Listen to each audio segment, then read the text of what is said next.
We're beginning a series on the study of the lives of the apostles. We're going to begin with Peter, and we're going to look at his life in two parts, just very briefly, because Peter has more written about him than any other apostle. And if we were to do a study just on his life, it would take many, many meetings to cover that. So what we're just going to do over the next two sessions on the life of Peter is first of all look at his faith and his personality, his character. And the second part, we will look at his failures and how the Lord restored him. Our reading is, to begin with, one of our many readings is Matthew 4, verse 18 to 19, where we read, "And Jesus, walking by the Sea of Galilee, saw two brethren, Simon called Peter and Andrew his brother, casting a net into the sea, for they were fishers. And he said unto them, Follow me, and I will make you fishers of men." Firstly, we look at Peter's salvation. Simon, as he was born in the small town of Bethsaida, which is on the north side of Galilee. We're told that Bethsaida was the city of Andrew and Peter in John chapter 1, verse 44. His name was Jonah, or Simon, son of Jonas. Bar Jonah, he's called. So his father's name was Jonah. And at some point, Peter, his wife, his brother Andrew, and his mother-in-law moved to the bigger town of Capernaum, where Jesus would come to live after he was rejected at Nazareth. He became a believer when Andrew, his brother, introduced him to the Lord Jesus Christ. We read, "He first findeth his own brother Simon, and saith unto him, We have found the Messiah," which has been interpreted the Christ. And he brought him to Jesus. And when Jesus beheld him, he said, "Thou art Simon, the son of Jonah. Thou shalt be called Cephas," which is by interpretation a stone. John chapter 1, verse 41 to 42. Now Simon and Andrew, his brother, were both fishermen. And Matthew 4:18 tells us, as we've read, they were partners, they were fishermen, and they were partners, we're told in Luke 5, verse 10, with James and John, the son of Zebedee. So these two brothers were friends with these other two brothers, James and John, and knew each other very well, were good friends and business partners, and became partners as apostles in the work of the gospel. So that was his salvation. We're told it was through his brother Andrew who came to meet the Lord Jesus and believe on him.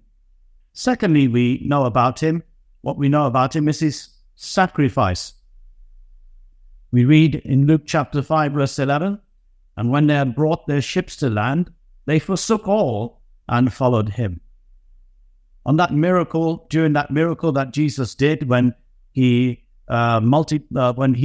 gave them a great catch of fish, we read that Simon answering said unto him, "Master, we have toiled all night and have taken nothing. Nevertheless, at thy word, I will let down the net." Luke chapter 5, verse 5 tells us. He showed his willingness to obey all that the Lord Jesus told him, even though the Lord Jesus was a carpenter, not a fisherman. Peter was the experienced fisherman, but he bowed to the authority of the Lord. And there was such an abundant catch of fish that day. We read, "And it came to pass also on another Sabbath." Sorry, I've got the wrong reference there. It came to pass, we read, there was such an abundance of fish caught that day, Luke chapter 5 tells us, that they forsook everything and left all. The most successful day, the most money they could have made from so much fish, and yet everything was left behind for the Lord Jesus. The Lord never called lazy men to his work. And the Lord calls those who are willing to sacrifice everything for him. God wants 100%. He expects nothing less than 100% from our life. Peter gave the Lord 100%. He left everything behind. He forsook all and followed the Lord Jesus. We see the main thing we learn about Peter is his leadership. He's called the first by the scriptures. In all the lists of the apostles, Simon Peter is named first. For example, in Matthew 10, verse 2, now the names of the 12 apostles are these. The first, Simon, who is called Peter. So Scripture calls him the first. He's always put first because he was a natural leader. We read in Mark's Gospel, in Matthew's Gospel, they're grouped together as brothers or as companions. We read the first, Simon, who's called Peter, and Andrew, his brother. James, the son of Zebedee, and John, his brother. So in Matthew, the apostles are grouped together in twos. But in Mark's Gospel, when they're listed, they're separated by the word and. And he ordained 12, Mark 3:14 tells us, and it goes on to say, and Simon, he surnamed Peter, and James, the son of Zebedee, and John, the brother of James, and he surnamed them Boanerges, which is the sons of thunder.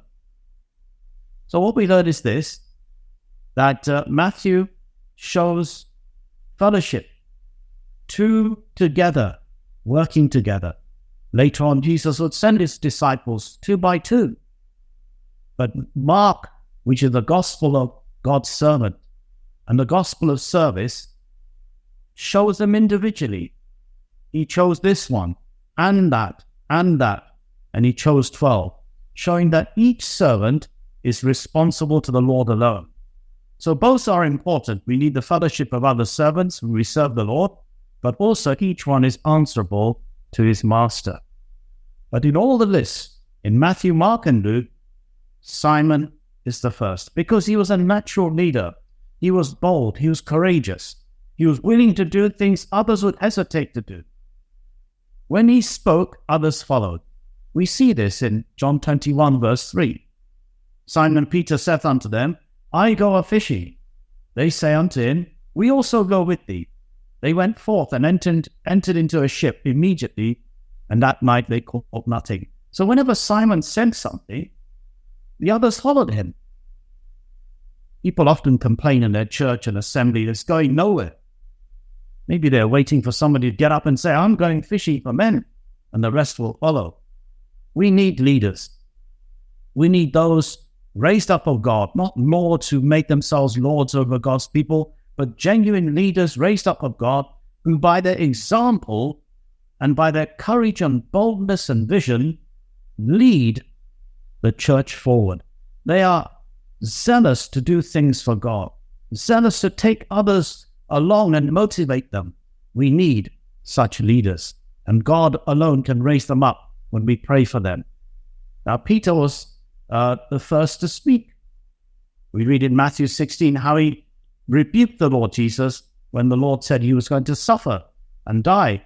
Matthew 16, 22 and 23. Then Peter took him and began to rebuke him, saying, Be it far from thee, O Lord, this shall not be unto thee. But he turned and said unto Peter, Get thee behind me, Satan. Thou art an offence unto me, for thou savourest not the things that be of God, but those that be of men. So here was the beginnings of Peter's failure. He thought he knew better than the Lord, and he allowed Satan to put wicked thoughts in his heart, which he uttered to the Lord. He was seeking to prevent the work of Calvary's cross taking place. You know, when we start beginning to think we're smarter than God and don't feel our own weakness and foolishness and absolute need of dependence on the Lord, we are going to head for a fall like Peter did. But he was the first to ask questions and first to speak. We read in Luke 18 and verse 28 to 30, Then Peter said, Lo, we have left all and followed thee. And he said unto them, Verily I say unto you, there is no man that hath left house or parents or brethren or wife or children for the kingdom of God's sake, who shall receive manifold more in this present time, and in the world to come life everlasting. He wanted to know, what are we going to get? We have left everything to follow you. He was the one who would speak on behalf of the others. Matthew 26:33, again he speaks, and he says, Though Peter answered and said unto him, Though all men shall be offended because of thee, yet will I never be offended. He boasted that he was more faithful to the Lord than anyone else. He loved him more than others. And then also he spake real more vehemently. If I should die with thee, I will not deny thee in any wise. Likewise also said they all. Mark 14, verse 31. You see how when he spoke, the others spoke after him. When he said something, the others repeated what he said. He was a leader, and others followed his lead. Then cometh he to Simon Peter, and Peter saith unto him, Lord, dost thou wash my feet? John 13, verse 6. So when the Lord was washing their feet in the upper room, Peter was the one to protest. We also learn in John 13, 23 and 24. Now there was leaning on Jesus' bosom one of his disciples, whom Jesus loved. Simon Peter therefore beckoned to him, that he should ask who it should be of whom he spake. So when Jesus announced that he was going to be betrayed, who was the first wanting to find out? It was Peter. Simon Peter said unto him, Lord, whither goest thou? Jesus answered, Whither I go, thou canst not follow me now, but thou shalt follow me afterwards. John 13, 36. So he was the first to speak, the first to ask, oftentimes saying things he should not say. But he was also the first to jump into the sea. Twice he jumped into the sea. He walked on water. He showed a faith that others lacked. Though he wavered when he sank, and the Lord rescued him. We know the story well, Matthew 14, 28 and 29. Peter answered him and said, Lord, if it be thou, bid me come unto thee on the water. And he said, Come. And when Peter was come down out of the ship, he walked on the water to go to Jesus. You'll notice that the other disciples didn't volunteer to jump in the water, but Peter did. He had a desire to do great things for God, which is what this miracle taught them to do. Not to believe all things are possible, even walking on water. And Peter wanted to do that. Though when he looked at the storm, he began to waver. The Lord hauled him onto the water. And Peter did walk on the water for a while. Before he left for India on May the 30th, 1792, William Carey spoke at a Baptist Association meeting in Nottingham, England. And he encouraged them to go into missionary work and convert the heathen. He said those words which are always quoted concerning him. He said, expect great things. Attempt great things. Others say, he said, expect great things from God and attempt great things for God. Well, that's exactly what Peter wanted to do. He wanted to do great things for God. And even if the others didn't, he wanted to, and he was the first to jump into the water to walk. And also, after the resurrection, when there was the other next haul of fish in John 21, 7, we read, Therefore the disciple whom Jesus loved saith unto Peter, It is the Lord. Now when Simon Peter heard that it was the Lord, he girt his fisher's coat unto him, for he was naked, and did cast himself into the sea. Again, he's the first to jump into the sea before anyone else. He was also the first to fight. We read in the Garden of Gethsemane, in John 18, 10 and 11. Then Simon Peter, having a sword, drew it, and smote the high priest's servant, and cut off his right ear. The servant's name was Malchus. Then said Jesus unto Peter, Put up thy sword into the sheath. The cup which my Father hath given me, shall I not drink it? See, Peter wanted to defend his Lord against these evil men, and swung his sword to kill. He was a fisherman, not a soldier, and thankfully he missed cutting off Malchus's head. But the Lord in grace overruled what Peter did, and he healed Malchus's ear. Peter was actually, not by words like he did before when he rebuked the Lord Jesus, but now by his deeds, was hindering the greatest work that God was about to do at the cross of Calvary when his Son, the Lord Jesus Christ, would die for sinners. Nothing was going to allow the Savior to stop that happening. And he would rebuke Peter, his zealous disciple, mistakenly wanted to defend the Lord against these men, not realizing it was all God's plan for the Lord to be arrested and to be crucified. But there again, we see he's the first to fight. None of the other disciples were fighting, but he brought a sword and he was the first to use it to attack these men. He was truly a born leader. He was also the first to run. On the resurrection morning, John 20, verse 3 and 4, we read, Peter therefore went forth, and the other disciple, and came to the sepulchre. So they ran both together, and the other disciple did outrun Peter, and came first to the sepulchre. So Peter again takes the lead. He runs. He runs to the tomb, and John outruns him. And so we see in Peter's life that he was a leader. And leaders make mistakes because they want to do things. They want to be bold and courageous for the Lord, and they want to say things and ask things, and oftentimes make a lot of mistakes. And that's what Peter did. He made lots of mistakes, we know. He said things he shouldn't say, and he even denied the Lord. But we need people like Peter today.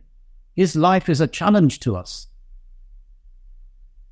He was the first to ask, the first to speak, the first to jump, the first to run, the first to fight, the first to want to do something for God, wanted to do great things for God. You know, oftentimes in our assembly, people sit around and things need doing and nobody does them. They all seem to look at each other. We shouldn't just be looking at each other and hope that somebody else does it. Get up and do it yourself. Learn from Peter to do something. Take the initiative in spiritual matters or even practical matters. Get up and do it. Don't just wait for others to do things. What an example Peter set for us of leadership. We should pray for God to raise up leaders like that. But we should also learn to get up and do things for God ourselves. Not waiting for others. Not waiting to see who else is going to do. Just get up and by faith, do what God has put on your heart to do. So may the Lord bless this short introduction to the life of Peter. Next time we're going to look at his failures and how the Lord restored him. May the Lord bless his word. Amen.